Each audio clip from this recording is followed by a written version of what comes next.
Assalamualaikum warahmatullahi wabarakatuh. Yang kami hormati Bapak Kepala Sekolah, Bapak Ibu Guru, serta kawan-kawanku calon guru penggerak yang kami banggakan.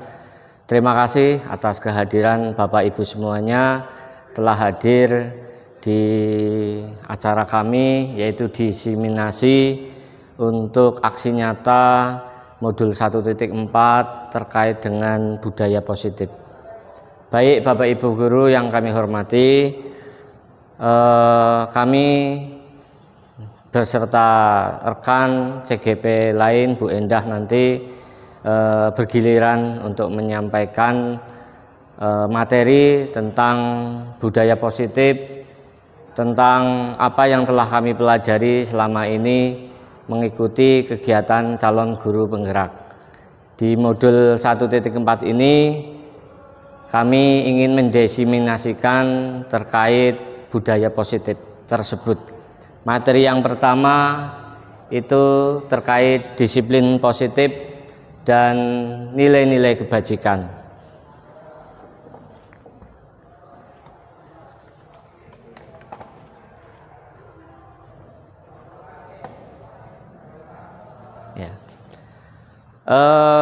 Makna kata disiplin itu, ketika mendengar kata disiplin, apa yang terbayang di benak Anda, Bapak Ibu sekalian?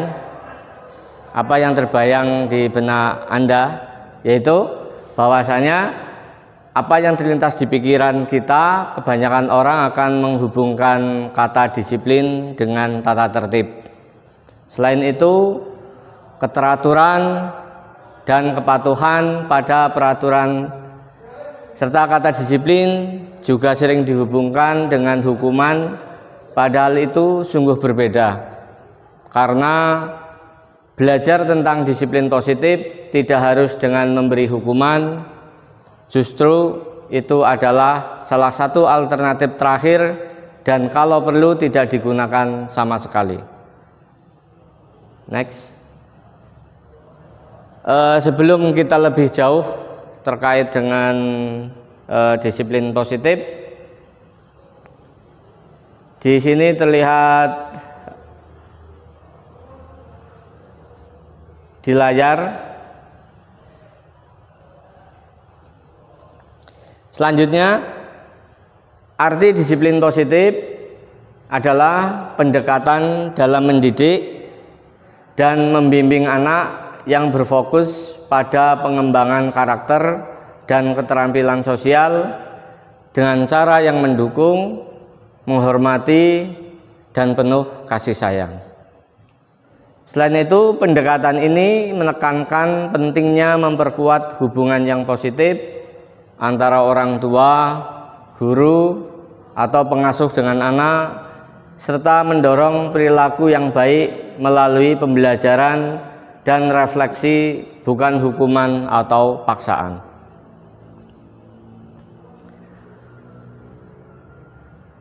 Bapak pendidikan kita, Ki Hajar Dewantara, menyatakan bahwa di mana ada kemerdekaan, disitulah harus ada disiplin yang kuat. Sungguh pun disiplin itu bersifat self-disiplin, yaitu kita sendiri yang mewajibkan kita dengan sekeras-kerasnya, tetapi itu sama saja.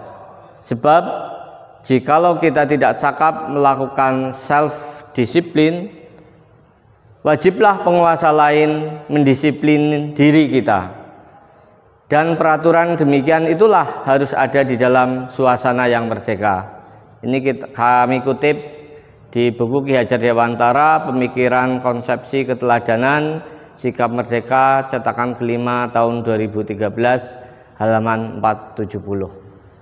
Ya, luar biasa nukilannya dari Bapak pendidikan kita terkait dengan bahwasanya disiplin yang kuat itu, di mana ada kemerdekaan, disitulah harus ada disiplin yang kuat, makna merdeka. Kemudian prinsip-prinsip disiplin positif. Yang pertama, menghargai dan menghormati. Menghargai dan menghormati ini adalah pendekatan yang menekankan penghargaan dan rasa hormat. Yang kedua, penguatan perilaku positif, di mana fokus pada perilaku yang diinginkan melalui penghargaan dan dorongan. Yang ketiga, konsistensi dan keadilan, yaitu pentingnya penerapan aturan yang konsisten dan adil. Manfaat disiplin positif, yang pertama, membangun hubungan yang baik, mengembangkan hubungan yang positif antara pembimbing dan individu. Selanjutnya, mengajarkan tanggung jawab, di mana mendorong individu untuk mengambil tanggung jawab atas tindakan mereka. Dan yang ketiga, meningkatkan itu berikan penghargaan yang membantu membangun kepercayaan diri. Kemudian cara menerapkan disiplin positif, yaitu buat aturan dan kesepakatan bersama. Secara umum, setiap sekolah memiliki aturan sendiri yang diterapkan sehari-hari. Dengan adanya hal tersebut, maka warga sekolah harus bisa menciptakan aturan yang dapat disepakati secara bersama dalam menerapkan cara disiplin positif ini. Yang kedua, tetapkan konsekuensi, di mana dalam melaksanakan kesepakatan yang telah dibuat, guru juga harus menerapkan konsekuensinya saat terjadinya pelanggaran. Namun, konsekuensi yang diberikan tidak boleh adanya unsur kekerasan. Kemudian yang ketiga, memberikan pujian. Ketika murid dapat menerapkan cara disiplin positif dengan baik, maka guru dapat memberikan pujian seperti pernyataan secara langsung, baik motivasi atau hal positif. Bagaimana seandainya siswa kita itu melakukan hal yang positif, itu layaknya kita sebagai guru memberikan sebuah pujian. Bagus, kamu telah melakukan demikian. Jadi ada minimal pujian ucapan selain penghargaan.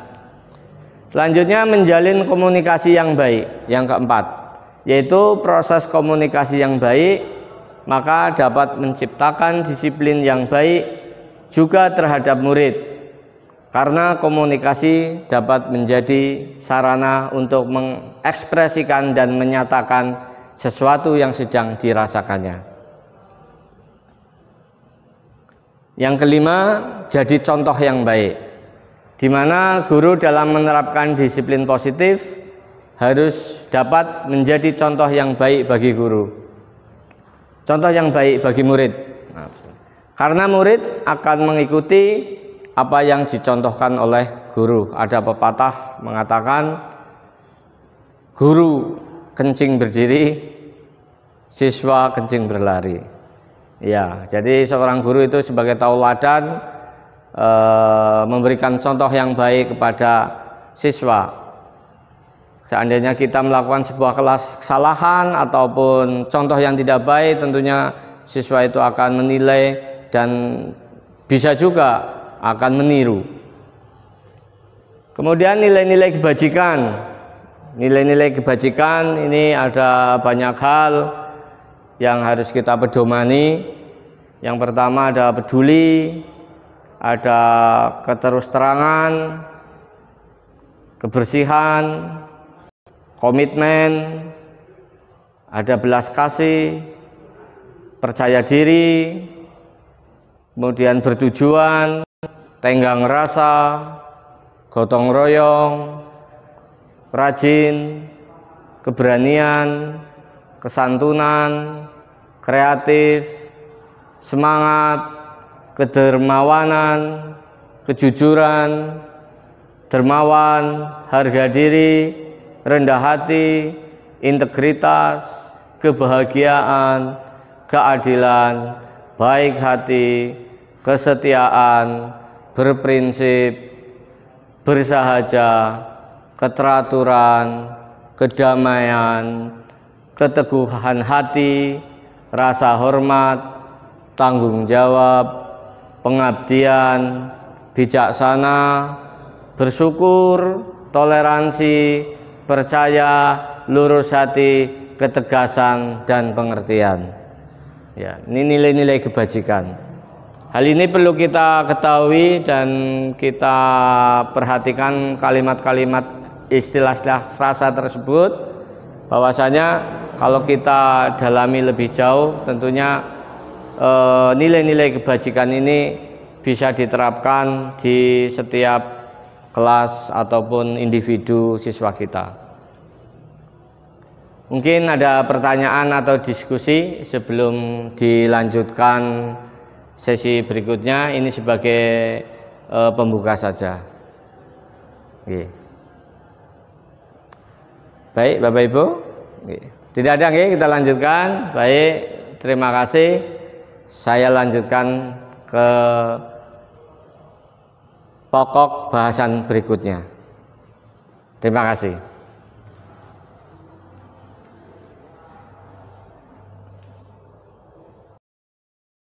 Baik Bapak Ibu, kita lanjutkan tema berikutnya, yaitu keyakinan kelas. Lanjut, di keyakinan kelas kita ada beberapa tujuan. Yang pertama, menciptakan lingkungan belajar yang aman, saling menghormati dan kondusif. Yang kedua, meningkatkan disiplin dan keteraturan di kelas. Yang ketiga, meningkatkan fokus dan konsentrasi siswa.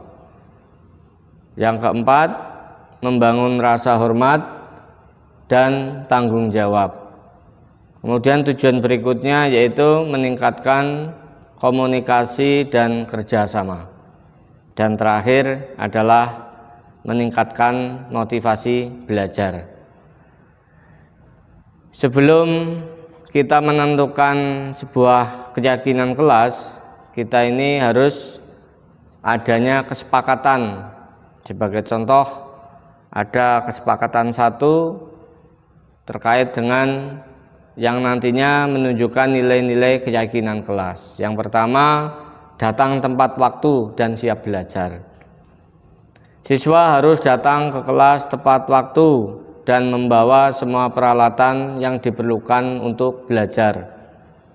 Yang kedua, kesepakatan kedua, yaitu siswa harus bersiap untuk memulai pembelajaran ketika bel berbunyi. Kemudian kesepakatan yang kedua yaitu mendengarkan dengan penuh perhatian.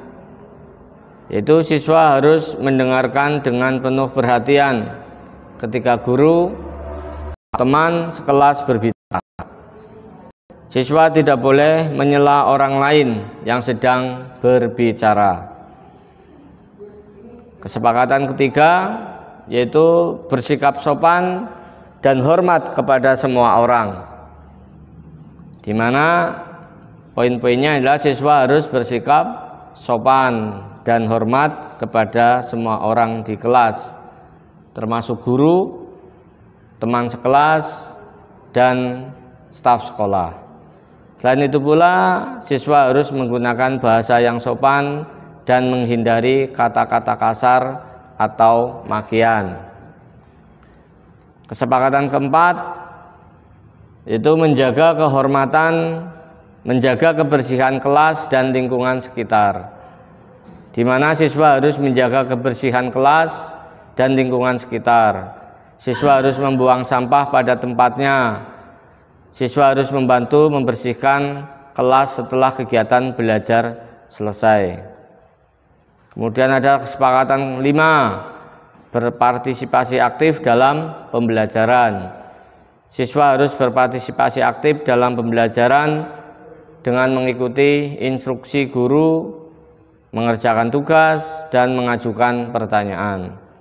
Kemudian siswa harus saling membantu dan bekerja sama dalam menyelesaikan tugas. Kemudian kesepakatan keenam, menyelesaikan tugas tepat waktu, yaitu menyelesaikan tugas tepat waktu. Siswa harus menyelesaikan semua tugas yang diberikan guru tepat waktu. Siswa harus mengerjakan tugas dengan rapi dan teliti. Kesepakatan terakhir yaitu meminta bantuan jika membutuhkan, Siswa tidak boleh ragu untuk meminta bantuan kepada guru atau teman sekelas jika membutuhkan. Guru selalu siap membantu siswa yang mengalami kesulitan belajar. Kemudian konsekuensinya, di mana pelanggaran terhadap kesepakatan kelas akan dikenakan konsekuensi seperti teguran lisan, catatan di buku harian, atau waktu istirahat tambahan. Selanjutnya, pelanggaran yang berulang dapat mengakibatkan konsekuensi yang lebih serius, seperti orang tua dipanggil ke sekolah atau dikomunikasikan dipanggil di sekolah. Itu adalah salah satu contoh kesepakatan kelas yang nantinya menjadi nilai-nilai sebuah keyakinan kelas. Di mana Bapak Ibu yang kami hormati, sebelum kita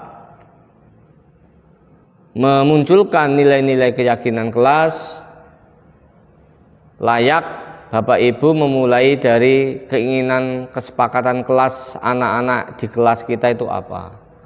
Ya, dengan menuliskan di sebuah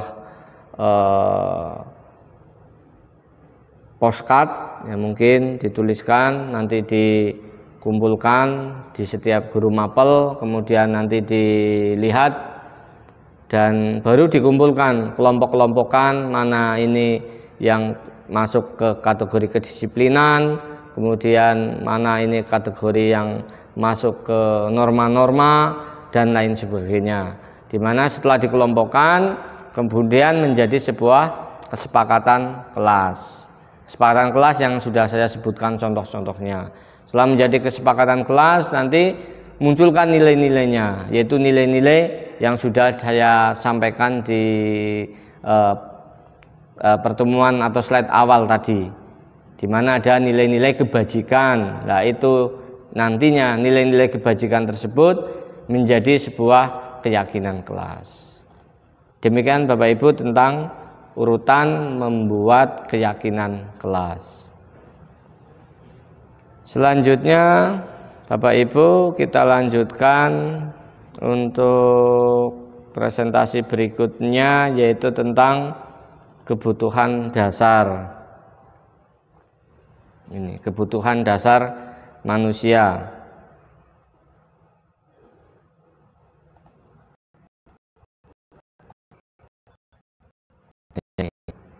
5 kebutuhan dasar manusia. Bapak Ibu yang kami hormati, yang namanya manusia itu memiliki kebutuhan dasar.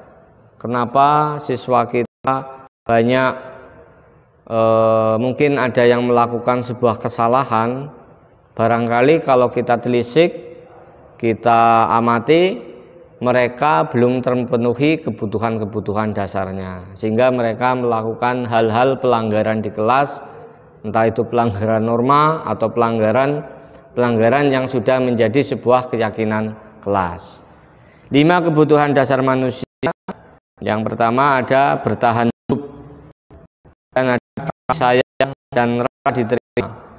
Selanjutnya kebutuhan kebebasan, kesenangan dan penguasaan. 5 kebutuhan dasar manusia ini, pertama adalah kebutuhan bertahan hidup. Sebagai contoh, kebutuhan bertahan hidup atau survival adalah kebutuhan yang bersifat fisiologis untuk bertahan hidup, misalnya kesehatan, rumah, dan makanan. Kemudian kebutuhan biologis sebagai bagian dari proses reproduksi, termasuk kebutuhan untuk tetap bertahan hidup. Komponen psikologis pada kebutuhan ini meliputi kebutuhan akan perasaan aman. Sebagai contoh, seperti halnya siswa itu melanggar sebuah aturan. Sebagai contoh, misalkan ada misalkan Andi dengan Bobby ini sedang makan siang. Andi itu kemudian ngambil lauknya Bobby. Nah, ini ngambilnya ini ada beberapa alasan. Si Andi ini harus ditanya. Sebagai contoh, mungkin dia ternyata tidak membawa bekal makanan, sehingga dia meminta Bobby diminta makanannya. Ini sebuah kasus ya. Diminta makanannya, apa yang terjadi? Tentunya Bobby akan ngamuk ya, akhirnya terjadi sebuah pertengkaran, bahkan bisa terjadi perkelahian gara-gara diminta makanannya ya. Dalam hal ini si Andi ini kebutuhan bertahan hidupnya itu belum terpenuhi, sehingga dia mengambil makanannya Bobby. Itu sebagai contoh. Kemudian kebutuhan dasar berikutnya ada kasih sayang dan rasa diterima. Kebutuhan untuk disayangi dan diterima meliputi kebutuhan aguman kasih sosial. Ada kebutuhan untuk memberi dan menerima kasih sayang dan kebutuhan untuk merasa menjadi bagian dari suatu kelompok. Kebutuhan ini juga meliputi keinginan untuk tetap terhubung dengan orang lain, seperti teman, keluarga, pasangan hidup, teman kerja, binatang peliharaan, dan kelompok di mana kita tergabung. Ya, kita lanjutkan tadi sebagai contoh kasus Bobby dengan Andi. Yang pertama, ketika Andi ditanya, kenapa kamu meminta makanannya Bobby? Alasannya tadi, saya tidak membawa bekal makanan, sehingga dia meminta makanannya Bobby dengan cara memaksa seperti itu. Ya, berarti satu kebutuhan dasar pokok manusia, yaitu kebutuhan bertahan hidup, tidak terpenuhi. Nah, ini sekarang kasih sayang dan rasa diterima. Sebagai contoh, si Andi ini cari perhatian saja. Sebagai contoh kalimatnya begini, Andi, kenapa kamu meminta makanannya Bobby? Apa, saya hanya iseng-iseng saja. Nah, iseng. Jawabannya dia hanya iseng-iseng saja meminta makanannya, padahal dia membawa bekal makanan misalkan. Jadi si Andi ini hanya caper, cari perhatian supaya si Andi ini merasa diterima ya, merasa dibutuhkan atau membutuhkan kasih sayang, membutuhkan perhatian, mungkin dari temannya atau bahkan bapak ibu guru gitu. Selanjutnya, kebutuhan berikutnya ada kebutuhan penguasaan ya. Kebutuhan ini berhubungan dengan kekuatan untuk mencapai sesuatu, yaitu menjadi kompeten, menjadi terampil, diakui atas prestasi dan keterampilan kita. Kebutuhan ini meliputi keinginan untuk dianggap berharga, bisa membuat perbedaan, bisa membuat pencapaian, kompeten, diakui, dihormati. Ini sebagai contoh penguasaan. Masalah tadi, kasus tadi, si Bobby dengan Andi meminta makanannya Bobby. Apa yang terjadi ketika ditanya misalkan, Andi, kenapa kamu meminta makanannya Bobby? Alasannya, saya biar dihormati, saya memiliki power kuat sehingga Bobby takut. Nah, seperti itu contohnya, jawabannya. Berarti dia ada satu kebutuhan pokok yang tidak dipenuhi, yaitu penguasaan. Itu penguasaan, sehingga dia memiliki rasa percaya diri yang kuat, harga diri yang kuat, sehingga menganggap yang lainnya itu harus di bawahnya. Itu penguasaan.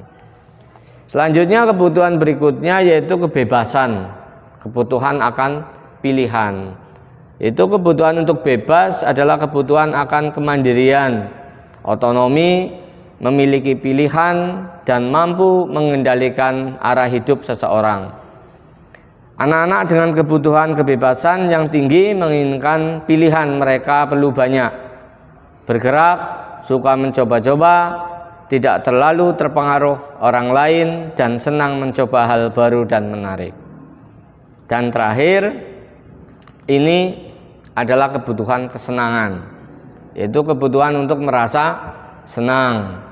Kebutuhan akan kesenangan adalah kebutuhan untuk mencari kesenangan, bermain dan tertawa. Bayangkan hidup tanpa kenikmatan apapun, betapa menyedihkan. Kata Gleiser menghubungkan kebutuhan akan kesenangan kemauan tingkat selebriti dan jumlah dan lain bermain. Mereka bermain, mereka pelajari tentang hidup yang penting. Manusia tidak beda. Begitu pula manusia. Sebagai contoh kasus Andi dengan Bobby, ya, kita lanjutkan.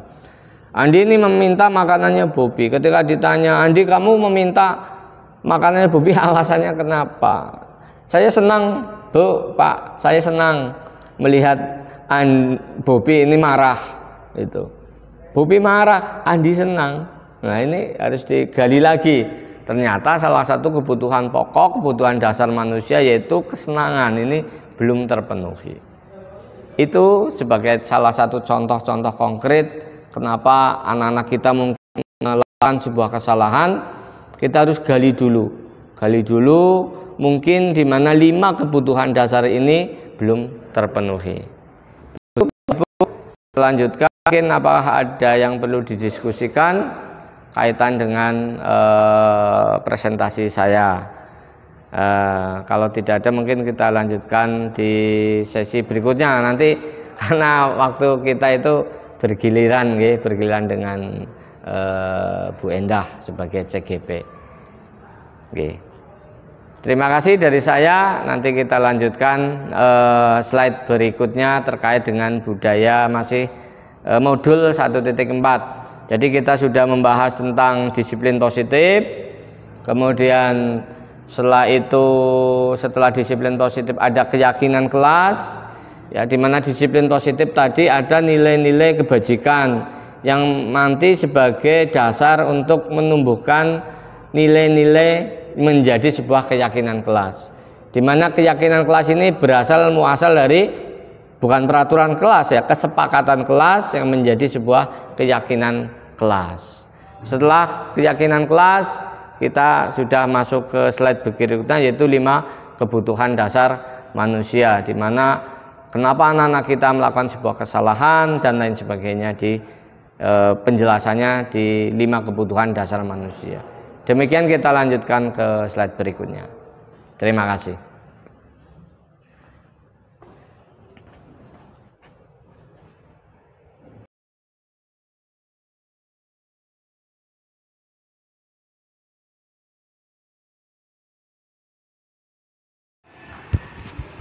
Assalamualaikum warahmatullahi wabarakatuh. Waalaikumsalam warahmatullahi wabarakatuh. Bapak Ibu yang berbahagia, sebelumnya kami ucapkan terima kasih Bapak Ibu telah hadir dari undangan untuk kita 3 CGP untuk bisa diseminasi terkait dengan pembelajaran CGP yang telah kita lakukan. Dan hal ini kita sudah insya Allah melakukan salah satu aksi nyata di modul 1.4 tentang budaya positif. Sebelumnya tadi sudah disampaikan panjang lebar oleh Bu Endah, jadi saya lebih menekankan di hal-hal yang kurang kuat. Sebelumnya kita ke materi, Bapak Ibu yang kami hormati, apakah hari ini bahagia semua, Bapak Ibu? Senang? Coba kita fokus dulu. Tepuk 1. Tepuk 2, tepuk 3, tepuk 4. Ya, terima kasih. Bapak Ibu, tahu cacing nggak Bapak Ibu? Cacing? Tahu ular? Tahu ular, baik. Kita mulai dari cacing dulu. Cacing, nanti kalau saya sebut cacing panjang, ya, panjang, Bapak Ibu sambil menggerakkan panjang, ya, cacing panjang, ular pendek. Begini ya Ibu ya, cacing panjang, ular pendek. Baik, kita mulai. Cacing panjang, ular pendek. Sekarang kita terbalik posisinya. Kalau saya sebut cacing pendek, pendek, tapi panjenengan gerakannya begini ya. Cacing pendek, ular panjang, gitu ya. Cacing pendek. Pendek yang mana? Ular Panjang. Ular Panjang. Cacing Pendek. Oke, alhamdulillah. Fokus semua berarti Bapak Ibu, oke? Ya. Baik Bapak Ibu, sudah disampaikan panjang lebar, jadi saya hanya menguatkan di 5 kebutuhan dasar manusia, gitu, Bapak Ibu. Next. Next. Bu Enda lagi sarapan. Kebutuhan dasar manusia tadi sudah disebutkan, salah satunya adalah bertahan hidup. Kemudian ada kasih sayang dan rasa diterima. Selanjutnya kebebasan, kesenangan dan penguasaan. Ini 5 kebutuhan dasar manusia. Ini nanti kita kaitkan dengan problem siswa, masalah dengan siswa. Jadi kita jangan langsung memutuskan siswa ini bersalah seperti apa, begitu. Next. Ya, contoh ini kebutuhan bertahan hidup. Kebutuhan bertahan hidup atau survival menurut Goosen ini kebutuhan yang bersifat fisiologis untuk bertahan hidup. Misalnya kesehatan, rumah dan makanan. Kebutuhan biologis ini juga kebutuhan termasuk kebutuhan bertahan hidup sebagai bagian dari proses reproduksi, termasuk kebutuhan untuk tetap bertahan hidup. Komponen psikologis pada kebutuhan ini meliputi kebutuhan akan perasaan aman. Sebagai contoh seperti ini Bapak Ibu, ada kasus katakanlah namanya Budi dan Andi. Budi bawa bekal, ya, bawa bekal, masakannya enak, lauknya banyak. Lah Andi ini nggak dibekali oleh si ibunya, sehingga ketika itu Andi kemudian melancarkan serangannya. Artinya melancarkan serangannya itu ngambil makanannya Budi. Budi langsung ngamuk, tanpa sepengetahuan ngamuk begitu saja. Kemudian apa yang dilakukan oleh Budi? Mungkin menempeleng, mungkin karena emosi makanannya diminta, dan kemudian saling menempeleng, akhirnya terjadi perkelahian. Nah, ini salah satu contoh kasus.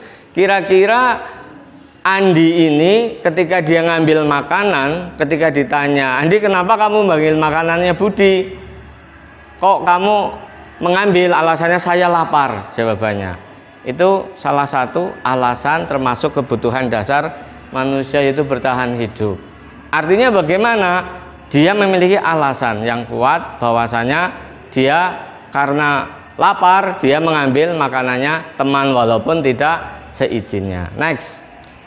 Selanjutnya ini kasih sayang dan rasa diterima. Kebutuhan untuk disayangi dan diterima meliputi kebutuhan akan hubungan dan koneksi sosial, kebutuhan untuk memberi dan menerima kasih sayang, dan kebutuhan untuk merasa menjadi bagian dari suatu kelompok. Kebutuhan ini juga meliputi keinginan untuk tetap terhubung dengan orang lain seperti teman, keluarga, pasangan hidup, teman kerja, binatang peliharaan, dan kelompok di mana kita tergabung. Sebagai contoh nih, Andi dan Budi lagi nih masalahnya, kita lanjutkan. Makan, nyolong itu makanannya, maksa seperti itu, akhirnya terjadi perkelahian. Jadi si Andi ini ketika ditanya, Andi kamu kenapa mengambil makanannya Budi? Jawabannya, saya seneng, iseng-iseng saja, gitu ya. Saya ini kelihatan caper ya, alasannya dia itu cari perhatian sebetulnya dengan teman-teman lainnya. Sebetulnya dia membutuhkan salah satu kebutuhan dasar, yaitu kasih sayang. Itu cari perhatiannya manusia. Naik. Yang ketiga itu penguasaan. Kebutuhan ini berhubungan dengan kekuatan untuk mencapai sesuatu, yaitu menjadi kompeten, terampil, diakui atas prestasi dan keterampilan kita, didengarkan dan memiliki rasa harga diri. Kebutuhan ini meliputi keinginan untuk dianggap berharga, bisa membuat perbedaan, bisa membuat pencapaian kompeten, diakui dan dihormati. Artinya, sebagai contoh kasus tadi kita lanjutkan kasusnya Andi dengan Budi. Masih masalah makanan ini, masalah makanan.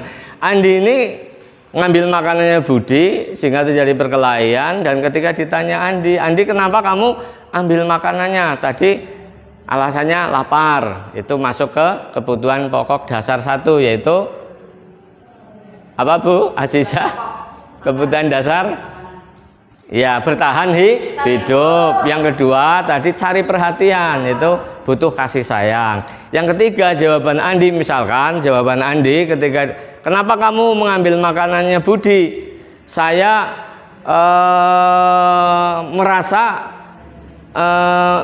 di kelas ini saya yang paling tua, gitu misalkan. Saya yang mengambil makanannya, saya kuat, lebih kuat dari dia. Artinya dia merasa kebutuhan dasarnya salah satunya ini penguasaan. Jadi dia lebih hebat, merasa dia lebih hebat, dominasi, badannya gede, awaknya gede, si Budi badannya kecil diminta makanannya begitu saja. Ini penguasaan. Lanjut. Kemudian ada kebebasan, yaitu kebutuhan akan pilihan, di mana kebutuhan akan kemandirian, otonomi, memiliki pilihan, dan mampu mengendalikan arah hidup seseorang. Anak-anak dengan kebutuhan kebebasan yang tinggi, menginginkan pilihan, mereka perlu banyak bergerak, suka mencoba, tidak terlalu terpengaruh orang lain, dan senang mencoba hal baru dan menarik. Dan yang terakhir yaitu kesenangan.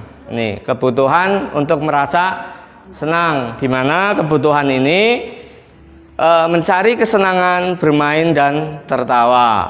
Menurut Glasser, kebutuhan kesenangan dengan belajar, sebagai contoh hewan saja yang memiliki intelijensi tinggi seperti primata, anjing, lumba-lumba, ini mereka bermain, mereka mempelajari keterampilan hidup yang penting. Manusia tidak berbeda, begitu pula manusia Bapak Ibu.